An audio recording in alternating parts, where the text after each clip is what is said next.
आतापर्यंत आपण मॅथ्स 1 मधील linear equations in two variables, quadratic equations, arithmetic progression आणि प्रोबॅबिलिटी असे 4 चॅप्टर्स कंप्लीट केलेले आहेत आणि आता आपण फायनान्शियल प्लॅनिंग सुरुवात केलेलं आहे.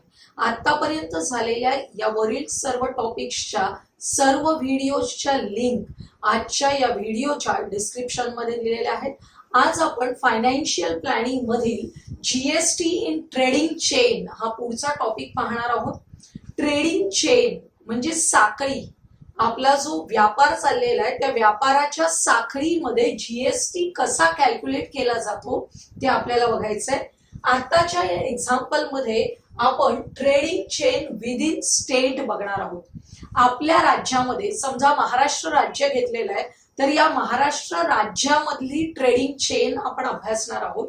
हे लक्षात घ्या, कारण इंटर स्टेट जेव्हा ट्रेडिंग केलं जातं तेव्हा त्याच्यासाठी IGST असा वेगळा टॅक्स आहे. त्यामुळे आपण आता जे अभ्यासतो आहोत ते काय आहे?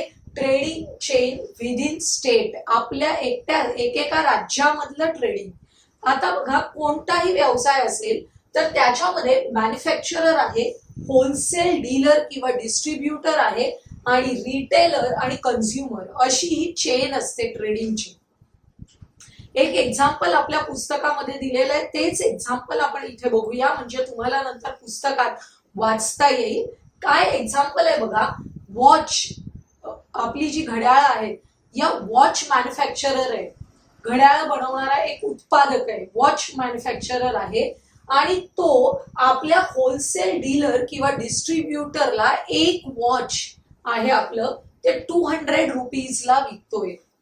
बरोबर आहे. आता तो जो होलसेल डीलर किंवा डिस्ट्रीब्युटर आहे तो देणार आहे रिटेलरला. रिटेलरला तो विकणार आहे. रिटेलर म्हणजे किरकोळ विक्रेते जे असतात आपल्या प्रत्येक शहरामध्ये तालुक्यामध्ये असलेले जे किरकोळ विक्रेते आहेत त्यांना रिटेलर म्हणतो आपण. आणि हे होलसेलर म्हणजे घाऊक व्यापारी, मोठ्या प्रमाणात स्टॉक करून ठेवणारे आणि त्यांच्याकडून या रिटेलरकडे माल येत असतो. या होलसेलरने रिटेलरला तेच वॉच 300 रुपीजला दिलेला आहे. लक्षात येते, वॉच तेच आहे पण होलसेलर कडून रिटेलर कडे येताना ते 300 रुपीजला मिळाले आणि रिटेलर आपल्यासारख्या कस्टमरला म्हणजेच ग्राहकाला, कन्झ्युमरला ते वॉच 400 रुपीजला देतोय. अशा वेळी आता प्रत्येक ट्रान्झॅक्शन मध्ये आपल्याला जीएसटीचं कॅल्क्युलेशन करावं लागतं. बघा, GST is levied and collected at every stage of trading from manufacturer to consumer. Manufacturer पासून कन्झ्युमर पर्यंत प्रत्येक स्टेज मध्ये जीएसटी हा कलेक्ट केला जातो, कॅल्क्युलेट केला जातो आणि त्याप्रमाणे तो गव्हर्नमेंटला काय केला जातो, दिला जातो. 2 पार्ट्स मध्ये आपल्याला माहिती आहे जीएसटी चे 2 पार्ट्स आहेत. CGST which is for central government and SGST for state government.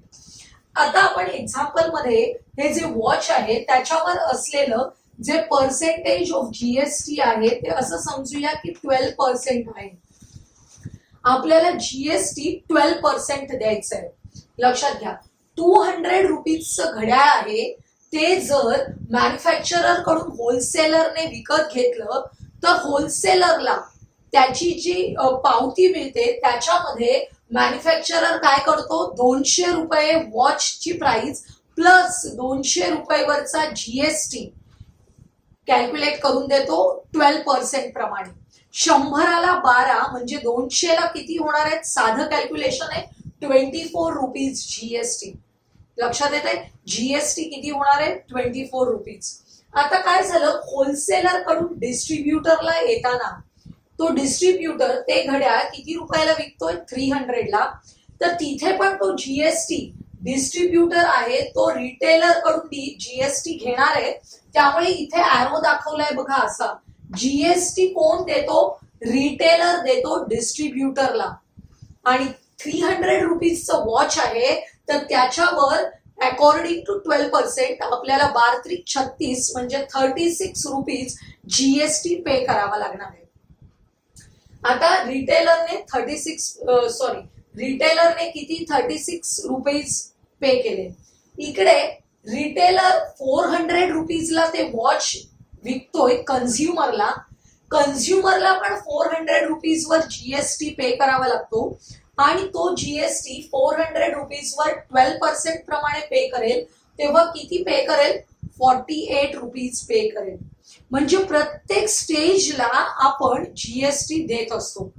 प्रत्येक स्टेजला, व्यापाराच्या प्रत्येक स्टेजला जीएसटी कॅल्क्युलेट केला जातो, कलेक्ट केला जातो. पण तो गव्हर्नमेंटला काय प्रकारे दिला जातो ते आपण नेक्स्ट स्टेप मध्ये बघणार आहोत. आता फक्त प्रत्येक ठिकाणी जीएसटी दिला जातोय हे लक्षात घ्या. या होलसेलरने मॅन्युफॅक्चररला किती दिलेलं आहे? 24 रुपये, बरोबर. आणि ते 24 रुपये मॅन्युफॅक्चरर गव्हर्नमेंटला जमा करणार आहे आपल्या जीएसटीतले. त्यानंतर त्याला होलसेलरला मिळतात किती? 36 रुपीज. त्यातले 24 त्याने ऑलरेडी दिलेले आहेत. म्हणजे आता त्याला गव्हर्नमेंटला किती जमा करायचे? फक्त 12 रुपये. बघा, 36 रुपये याला मिळाले, 36 मायनस 24 म्हणजे हा गव्हर्नमेंटला किती जमा करणार? फक्त 12 रुपये जमा करणार. इकडे पण तसंच होणार आहे. या रिटेलरला कन्झ्युमर कडून किती मिळाले? 48. परंतु त्याने ऑलरेडी किती जमा केले होते? 36. म्हणजे आता 48 मायनस 36 दॅट इज 12 रुपीज त्याला गव्हर्नमेंटला जमा करायचे आहेत. लक्षात येते? याच्यासाठी वेगवेगळे शब्द आहेत, ते आता आपण नंतर पाहणार आहोत. आता हे जे ट्रान्झॅक्शन झाले या ट्रेडिंग चेन मध्ये, त्याची नावं आपण बघूया काय आहेत, कारण गाळलेल्या जागांसाठी फॉर मल्टिपल चॉईस क्वेश्चन्स अशा टाईपचे प्रश्न फार महत्वाचे असतात.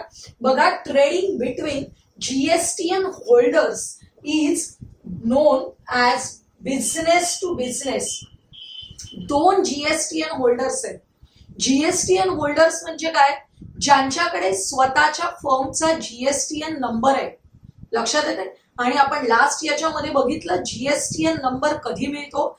जर त्याची मागील वर्षाची जी आर्थिक उलाढाल आहे ती जर 20 लाखांपेक्षा जास्त असेल तर त्याला जीएसटीएन नंबर मिळालेला असतो. म्हणजे हे दोन्ही व्यापारी आहेत.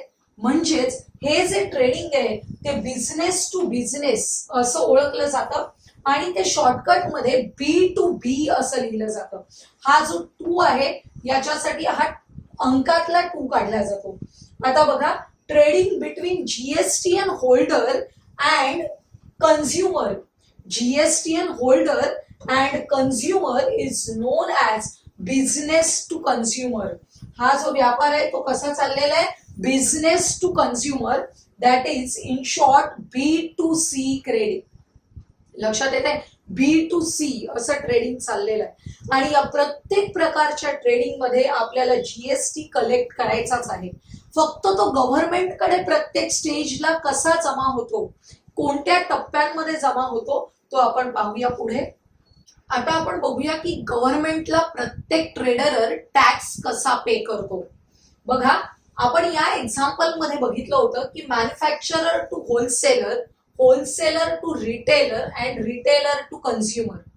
आता आपल्याला when a trader pay GST at the time of purchase it is called input tax असं म्हटलेलं आहे. आपण ट्रेडर घेऊया होलसेलर. आपल्यासाठी पहिला ट्रेडरर घेऊया होलसेलर, कारण तो परचेस कोणाकडून करतोय? मॅन्युफॅक्चरर कडून परचेस करतोय. आणि तो जेव्हा वॉच मॅन्युफॅक्चरर कडून परचेस करतो तेव्हा किती टॅक्स पे करतोय? 24 रुपीज जीएसटी पे करतोय. म्हणजेच हा जो होलसेलर आहे त्याच्यासाठी असलेला इनपुट टॅक्स किती आहे? 24 रुपीज. होलसेलर साठी असलेला इनपुट टॅक्स किती आहे? 24 रुपीज. आता त्याचा आउटपुट टॅक्स म्हणजे काय ते बघू. When the trader collects GST at the time of sale, it is called output tax. बघा, हा होलसेलर रिटेलरला ते घड्याळ विकतोय, सेल करतोय आणि तेव्हा रिटेलर कडून त्याला 36 रुपीज एवढा जीएसटी मिळतोय at the time of sale. लक्षात घ्या, होलसेलर आहे, त्याने at the time of purchase किती रुपये जीएसटी दिलेला आहे? ₹24 जीएसटी पे केलेला आहे, तो म्हणजे input tax. At the time of sale या ट्रेडर होलसेलरने किती रुपये जीएसटी कलेक्ट केलेला आहे? ₹36 जीएसटी कलेक्ट केलेला आहे, तो म्हणजे आपला काय झाला? Output tax.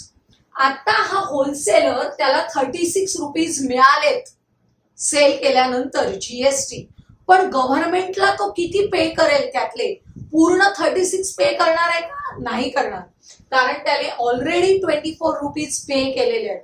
आणि त्यामुळे आपल्याला काय पे करायचं ते काढण्यासाठी फॉर्म्युला आहे बघा. आधी शब्द आहे इनपुट टॅक्स साठी, एक वेगळा शब्द आहे इनपुट टॅक्स क्रेडिट.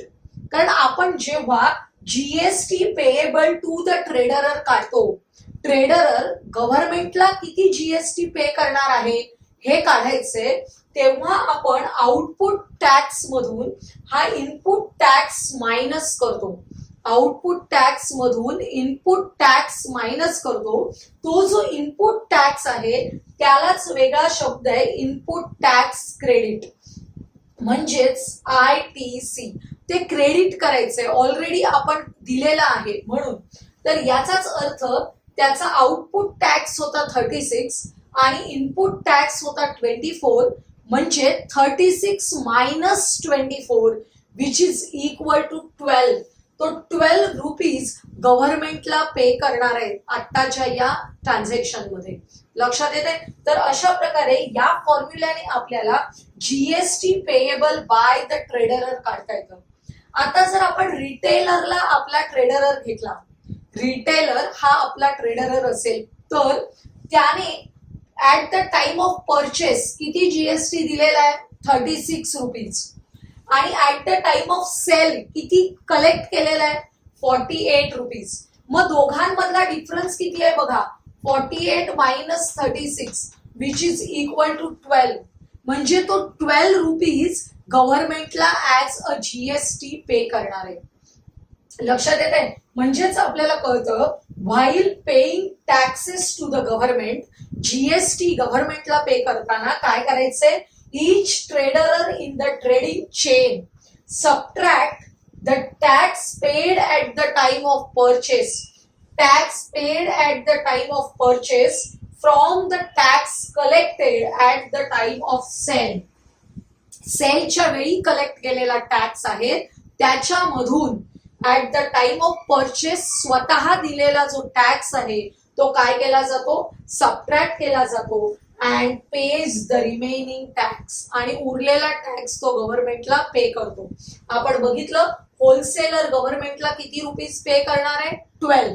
आणि रिटेलर गव्हर्नमेंटला किती रुपीज पे करणार आहे? ₹12. अशा प्रकारे गव्हर्नमेंटला टप्प्याटप्प्याने जीएसटी प्रत्येक ट्रेडिंगच्या वेळी मिळत असतं. ही आहे जीएसटी इन ट्रेडिंग चेन. कुठे? In state. एका स्टेट मध्ये जर व्यापार चालला असेल, एका स्टेट मध्ये जर 2 ट्रेडर्स आहेत, अशा वेळी आपण अशा प्रकारे जीएसटी कॅल्क्युलेट करतो. आपण जे ट्रेडिंग चेन मधील जीएसटी बघतोय त्याचेच 3 प्रकार आहेत बघा. पहिला जो आपण स्टेट मध्येच जर पूर्ण ट्रेड झालं, व्यापार झाला, तर काय होईल बघा, जीएसटी अँड एचजीएसटी आपल्याला भरायला लागतो. म्हणजेच tax elude for trading within the state. एकाच स्टेट मध्ये झालेल्या ट्रेडिंग साठी हा जीएसटी घेतला जातो. त्याला इंट्रा स्टेट ट्रेडिंग असं सुद्धा म्हणतात. आता दुसरा आहे प्रकार कॉम्पोजिशन स्कीम. ही स्कीम कोणासाठी आहे? For those GSTN holders whose annual turnover. Annual turnover म्हणजेच काय? वार्षिक उलाढाल जी आहे ती is between 20 lakhs to 1.5 crore. म्हणजे ज्याची आर्थिक उलाढाल या दरम्यान आहे 20 lakh to 1.5 crore, they pay CGST and HGST with special rates. अशांसाठी जो जीएसटीचा रेट आहे तो वेगळा आहे, त्याला म्हणतात कॉम्पोजिशन स्कीम मध्ये येतात. ही अशा प्रकारचे ट्रेडरच ज्यांची आर्थिक उलाढाल एवढी जास्त आहे, अॅन्युअल टर्नओव्हर या दरम्यान असेल तर. आता लास्ट IGST म्हणजेच इंटिग्रेटेड जीएसटी. IGST म्हणजेच काय? इंटिग्रेटेड जीएसटी आणि हा आहे फॉर इंटरस्टेट ट्रेड. इंटरस्टेट म्हणजे काय? व्यापार आपण करतोय, समजा की आपण महाराष्ट्रात आहोत आणि महाराष्ट्र आणि मध्य प्रदेश मधील एखाद्या व्यापाऱ्याशी ट्रेडिंग केलेलं आहे. महाराष्ट्रातला व्यापारी आणि मध्य प्रदेश मधला व्यापारी यांच्यामध्ये जेव्हा ट्रेडिंग होईल तेव्हा हाच टॅक्स आकारला जाईल, कारण ते इंटरस्टेट ट्रेडिंग असणार आहे. आपण जे शिकलो आता की जीएसटी पेएबल टू गव्हर्नमेंट कसं कॅल्क्युलेट करायचं, output tax minus input tax, यावर आधारित 2 प्रश्न आहेत आपल्या पुस्तकामध्ये, थिंक इट ओव्हर म्हणून. असे जे प्रश्न आहेत ते तुम्हाला क्वेश्चन नंबर 5 मध्ये क्रिएटिव्ह क्वेश्चन्स किंवा तुमचं स्वतःचं आन्सर द्यायचंय त्याला, अशा प्रश्नांसाठी येऊ शकतात. Question number 1, suppose in the month of July the output tax of trader is equal to the input tax. काय सांगितलंय बघा, output tax of the trader is equal to the input tax. The what is his payable GST? तो किती GST पे करेल गव्हर्नमेंटला. आपला formula काय, the tax payable by the trader to the government is equal to output tax minus input tax. आपल्याला काय condition दिली आहे, output tax is equal to the input tax, म्हणजे या दोघांचं सबट्रॅक्शन किती येणार आहे, 0. म्हणजेच तो गव्हर्नमेंटला किती जीएसटी पे करणार आहे, 0 जीएसटी पे करणार आहे. सेकंड एक्झाम्पल काय आहे बघा, suppose in the month of July output tax of a trader is less than the input tax. Less than the input tax आपल्याला सांगितलेलं आहे, less than. आउटपुट टॅक्स त्याला कमी मिळालाय त्याने दिलेल्या टॅक्स पेक्षा. लक्षात येते, at the time of sale त्याला, at the time of purchase त्याने जेवढा जीएसटी दिला होता त्याही पेक्षा कमी टॅक्स मिळालेला आहे.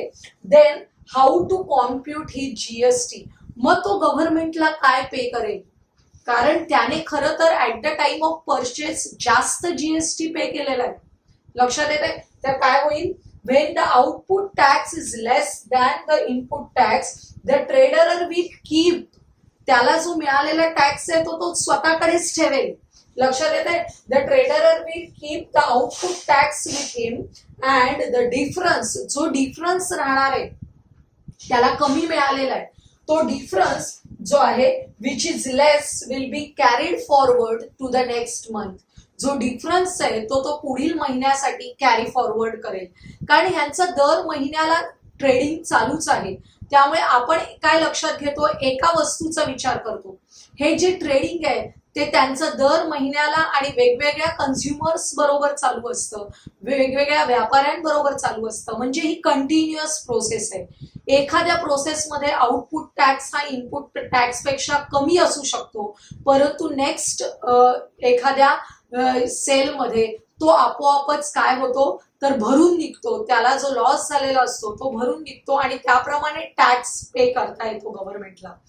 तर आजचा हा जो व्हिडिओ आहे त्याच्यामध्ये आपण काय पाहिलं, GST in trading chain, manufacturer to wholesaler, wholesaler to retailer and retailer to consumer, अशी जी मोस्टली ट्रेडिंग चेन असते, या ट्रेडिंग चेन मध्ये गव्हर्नमेंटला जाणारा GST, GST payable to government, हा कसा कॅल्क्युलेट करायचा हे आज आपण पाहिलेलं आहे. यावर बेस्ड एक्झाम्पल्स आपण नेक्स्ट व्हिडिओ मध्ये पाहणार आहोत. तर आजचा हा व्हिडिओ तुम्हाला आवडला असेल तर लाईक करा, तुमच्या मित्रमैत्रिणींना शेअर करा आणि पुढील महत्त्वाचे व्हिडिओज पाहण्यासाठी आपल्या चॅनलला सबस्क्राईब करायला विसरू नका.